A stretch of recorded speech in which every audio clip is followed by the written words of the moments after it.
Hello शेतकरी मित्रांनो, मी आलो आज शेतामध्ये. काल आमच्या इकडे धुवाधार पाऊस पडला मित्रांनो. हे पहा आपली हळद आहे, 1.5 एकर आपली हळद आहे. पहा कशी तासुट्या लागते, तुम्हाला व्हिडिओ मध्ये दाखवतोय. पहा नंबर 1 आपला डॉन कुत्रा बी आला. हे पहा कशी हळद आहे, तासुट्या हळद आहे मित्रांनो. नंबर 1 1.5 एकर आपली हळद आहे. आणि हे पाणी साचू लागलं मित्रांनो. व्हिडिओमध्ये पाहू शकता तुम्ही.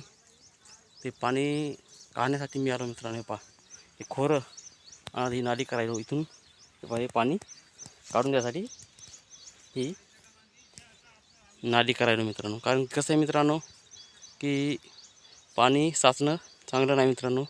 रुनी लागायची भीती आहे. त्याच्यामुळं सर्व शेतकऱ्यांना सांगतो की पाणी बेडमध्ये साचवलेलं असलं तर नाली करून काढून द्या. कारण की हे मी आळी लागू शकते, काही रुनी लागू शकते. त्याच्यासाठी मित्रांनो, जय जवान जय किसान मित्रांनो.